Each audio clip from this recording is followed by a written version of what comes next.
Welcome back to part 2 of our delicious conversation with, well, let's just put it this way. This is the guy who really helps you to crystallize your purpose into a powerful, bite-sized revelation. Mitchell Levy has built a business on helping you to clarify and revolutionize how you think about success and purpose. He is a best-selling author. He's got multiple TEDx's under his belt. And in part 1 of the show, we talked about this idea of what is it you do and who is it you serve, and really how to get that down in such a way that it's absolutely clear. We talked about the idea of credibility versus what credibility is. And one of the things that was talked about very early in our interview, part 1, was that oftentimes there are people of great influence who don't have much credibility. And oftentimes you've seen it, you and I have both seen it, where somebody who has a lot of influence, their credibility is damaged and they go away very quickly in this council culture world that we live in. We also talked about AI, and we talked about how that is impacting credibility. I want to dive in a little bit deeper here, and I want to talk about, let's start here. Something you mentioned in part 1 of the show is that you were doing a PhD. For anybody who is watching the show and not listening to the show, they could guess that you're not 20. They could guess that you're not 30. Why would you decide to do a PhD at this point in your life? You know, sometimes people do things because they want the next certificate, the next degree, right? They think it's more credible. That is absolutely not why I'm doing it. The real benefit of a PhD, from my perspective, now we're not talking about a doctor or any of those things. I mean, a medical doctor. I'm talking about having a PhD advisor who's forcing me to essentially do things right.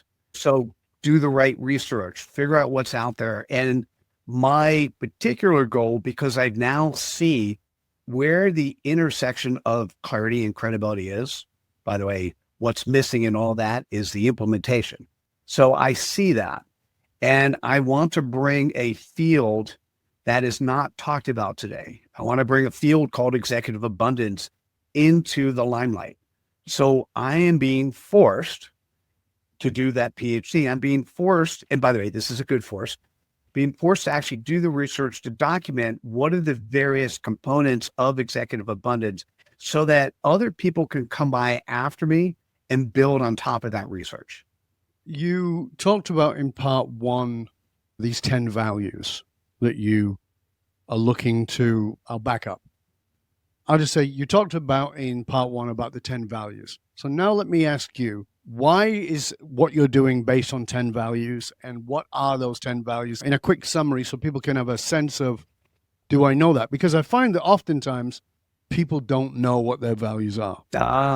Oh, so true. So true.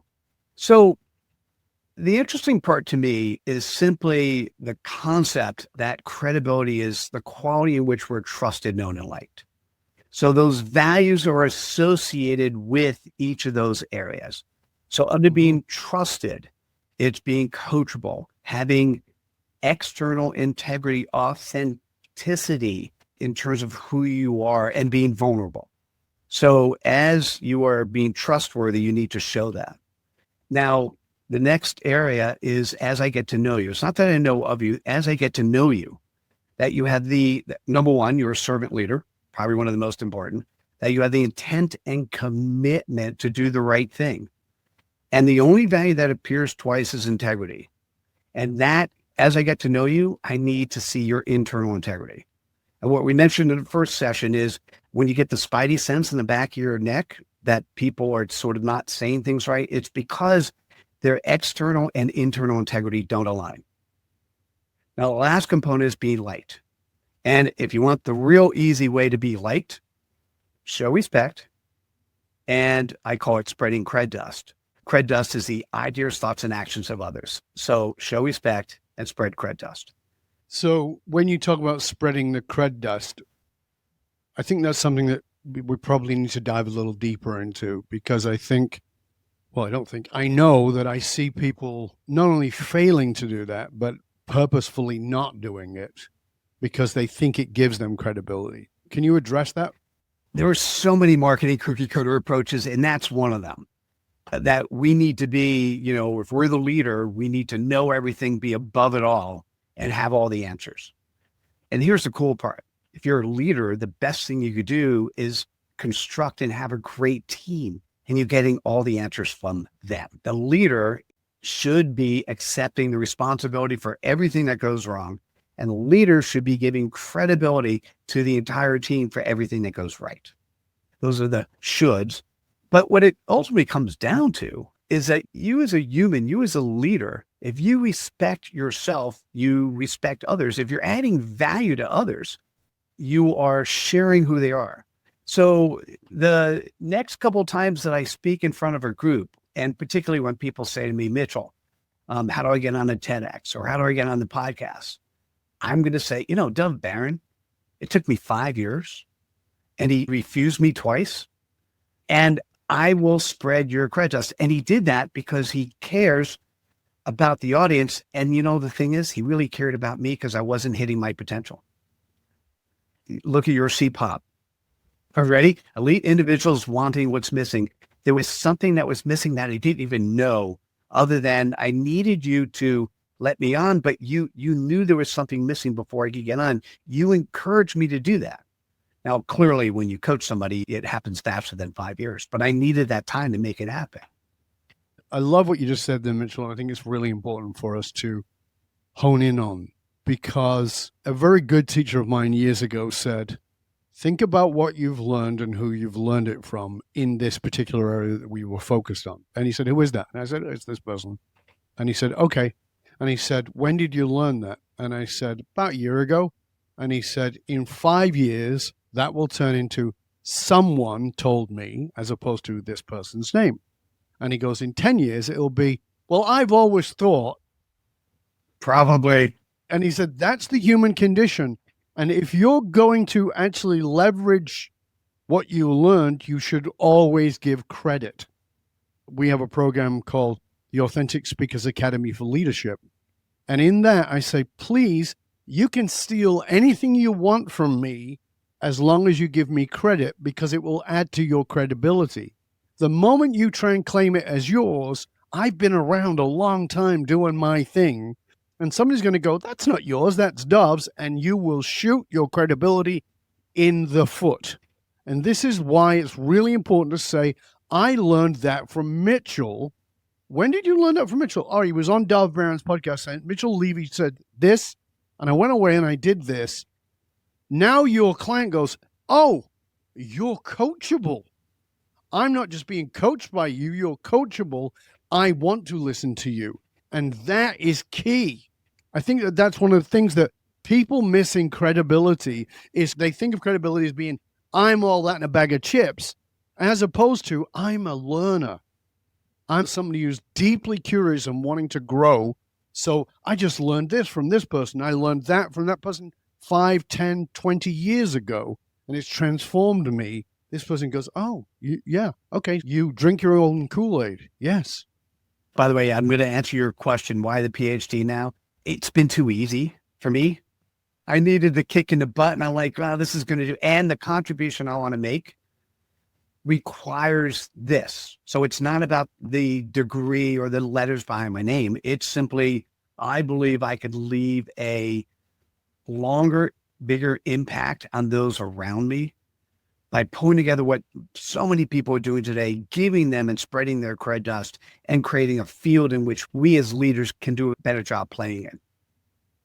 So that brings me to my next question, which is about legacy.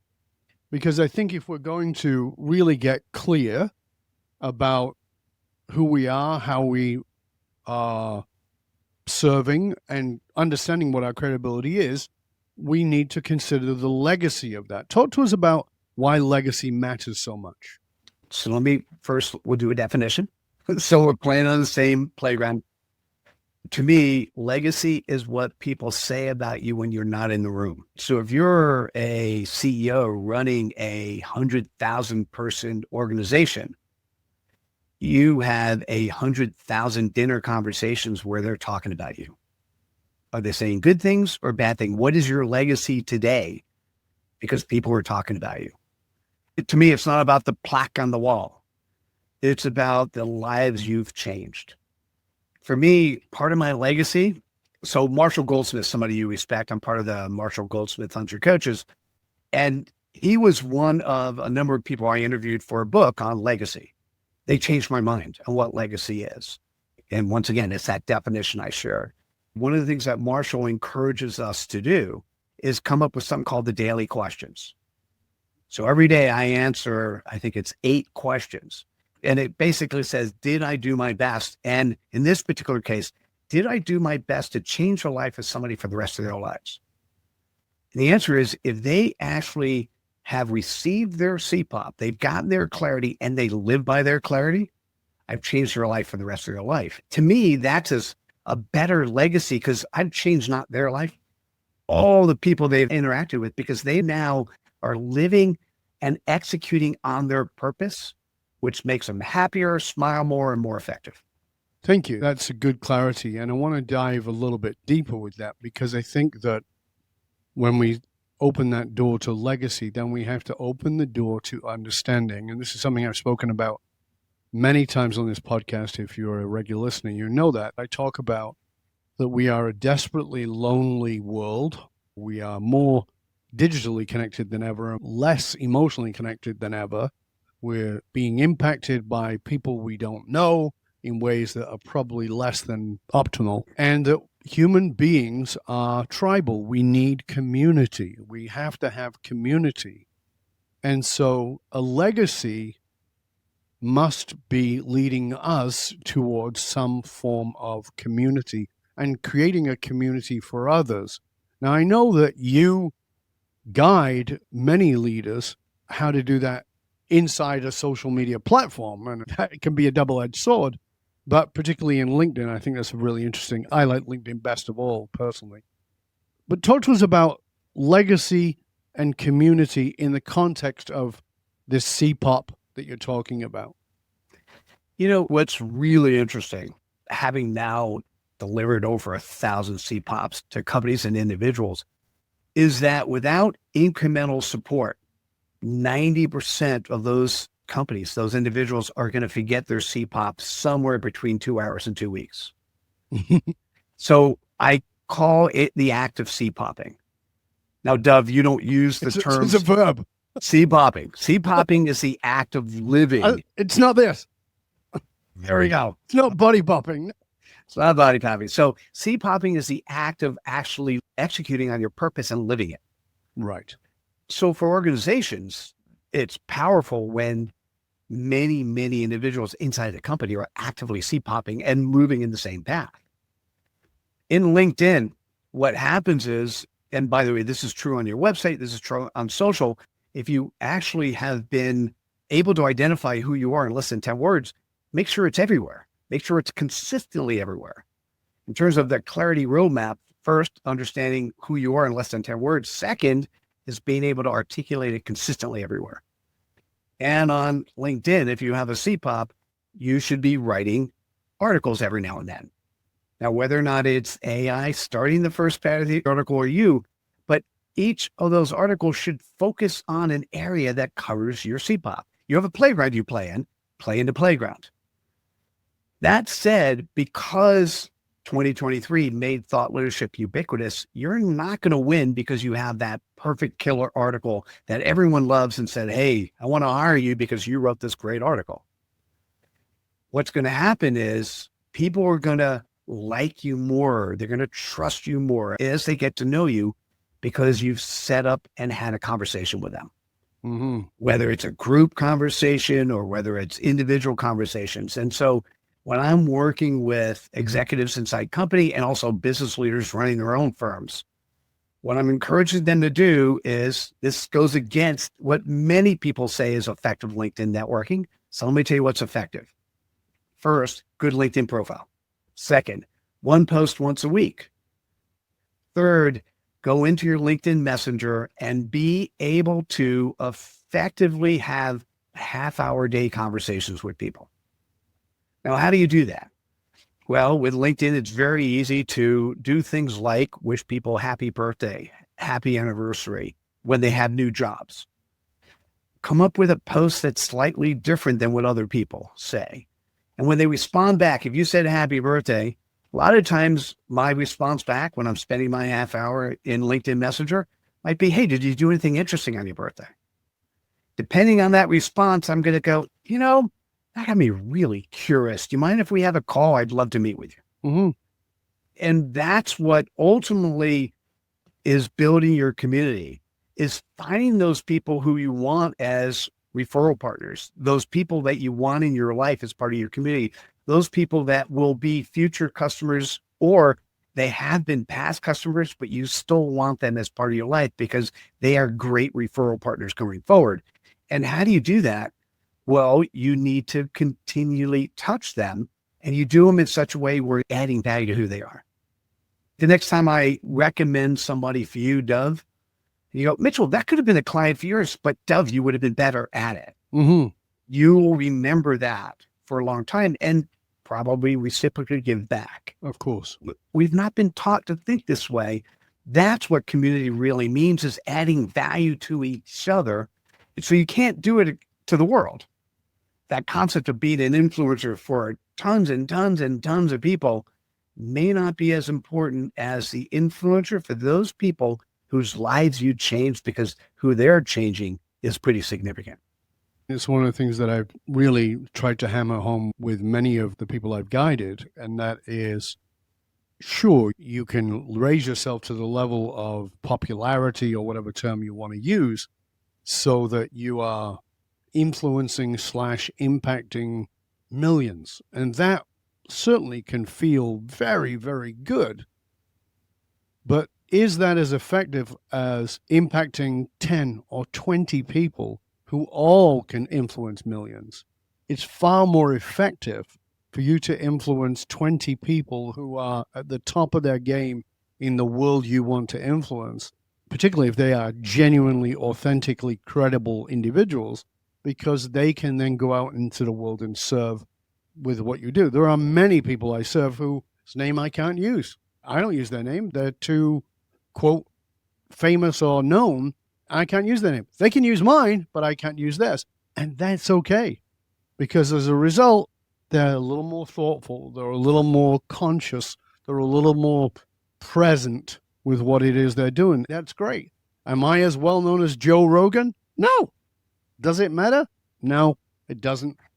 Because it's about having that impact. As you said, that's the legacy that creates the community that is a ripple effect of your knowledge and your wisdom and your willingness to be integral with what it is you're doing. Again, as Mitchell talked about in part 1, internal and external integrity. External integrity is, you're going to look good on the outside, but is that true about who you are, that you don't get those tingles at the back of your neck, as Mitchell talked about? So, Mitchell, let's go into a piece here that I just find interesting. Considering your expertise in this CPOP, the customer point of possibility, is that right? You got it. Yep. Have you identified a common sort of thread, a universal clarity principle? And maybe you've already talked about it, but maybe we need to narrow it down a bit more, that applies regardless of whether someone's culture or their economic position or even their professional background. It's interesting, this show, which is more polymathic, tends to have people, of course, who are very big leaders inside organizations, but they're also entrepreneurs and they're also homemakers, etc. They're also academics, neuroscientists, doctors, surgeons, etc. We have a very interesting range of listeners. So that's why I'm asking about this sort of universal clarity principle. How do we put that in place? Is there one? Have you noticed if there's one? So Simon Sinek gave us the why. Mm-hmm. Mitchell Levy is giving us the CPOP, which is really the who what. Mm-hmm. Who what comes before the why. Mm-hmm. So if you are a credible human, if you run a credible company, you are of service to others. So you need to really define with clarity who and what. Who do you serve and what is their pain point or pleasure point from their perspective? Trust me, when you can do that, the clarity you have in every decision you need to make, the compass you have moving forward is so incredibly powerful. because every time you have a decision, you have a compass to use. Mm-hmm. Every time you then make the decision and act on it, you're demonstrating behavior that's in alignment with your compass. If you then take that information, you speak that way, you talk that way, it's who you are when you show up, and you then update how you show up asynchronously on your website, on your social, and who you are there, you now have turned your compass into a magnet. And to be able to do that and have people come to you because they see who you are, they see how you show up, they see that you're credible, they see that you have the intent and commitment to do the right thing, to add value to others. They want to be part of that community. They want to be part of that world. That changes everything. And it doesn't matter who you are. It matters that you're a credible human. You want to add value to other people who are around you. So if somebody's watching or listening to us and maybe they've been through a credibility issue, and what I mean by that is that they were reasonably credible. Something happened. Maybe they made a mistake 5 years ago that just came to the surface last week, because this happens in this society we live in. And they're trying to regain their credibility.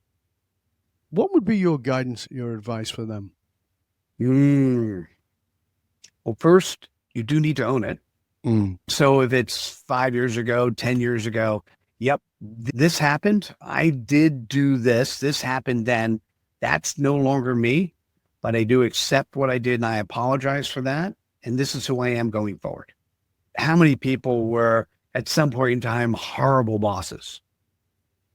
And so when they're looking for a job and somebody who was underneath them, at some time in the past has now risen to the board level, if they get confronted directly, yep, that was me, that was then.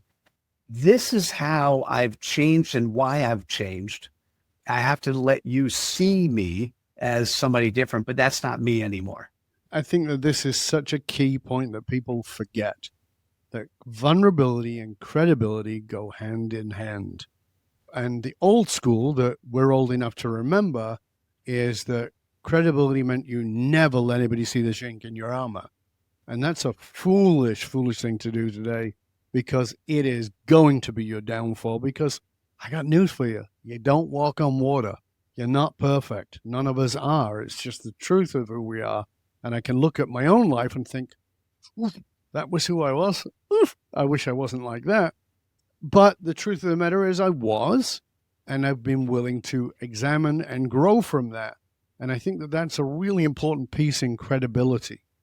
We talked a lot about who our audience serves, who they look at, and how to place that succinctly so people understand.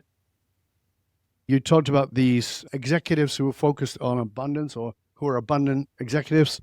How would they recognize themselves, the people you serve? It's one thing for me to say, okay, I can clearly recognize who I serve, but can they recognize themselves? Well, that's another thing, because there's this wonderful thing, you mentioned it earlier, called ego. And ego doesn't mind a bit of denial. Thinks that it's got a lot more to do with Cleopatra than it has to do living by denial, as opposed to actually themselves being in denial. So here's an interesting statement. We'll start with what to me is the most important audience. You're an executive and you don't know your kids, and you're in the middle of a divorce or you've been divorced.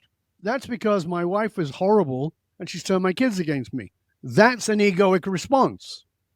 That's an egoic response. So looking at the 5 stakeholder groups and asking yourself, okay, how are we doing family and self? How are we doing with the community at large and the referral partners? What do the numbers look like? How are we doing on customer service? What does our NPS scores look like? How are we doing on employee engagement? What level of engagement do we have inside our organization? And if you say, hey, we have low engagement numbers, and you say it's because of the industry, well, look at Gary Ridge at WD-40, who was able to take a company that made oil, things that are oil, and created engagement numbers that were essentially through the roof. And so if you look at the abundance that you're delivering in all 5 stakeholder groups, the investors, shareholders, that's easy. You get to see the ROI, and that's where we spend our energy, because that is what is urgent, but that may not be what's important. Just use a Stephen Covey thing. Focus on what's important as well as the things that are important and urgent. Mitchell, as we come towards the end of this show, part 2, of course, and I do want you to make sure that people know where to find you. But before we get to that, what do you think was the biggest lesson for you around this subject? I honestly believe we teach that which we need to learn. And so I know that everything I've ever taught has been a lesson for me. And I've got to go, ooh, I just taught them something that I'm not really doing. And I really got to pull up my socks. What was the big lesson for you? If I'm going to pick one, I'm going to say forgiveness. So my first boss, my first real male mentor out of B school was hedonistic and narcissistic. And although I was only with him for a year, he was with me for 36. He was living rent-free in your coconut. He was living rent-free in here. And it was when I was doing my second TEDx. It was during COVID, and I was going around asking people, and I had 30 people listen to my TEDx and give feedback. He was my 10th reviewer.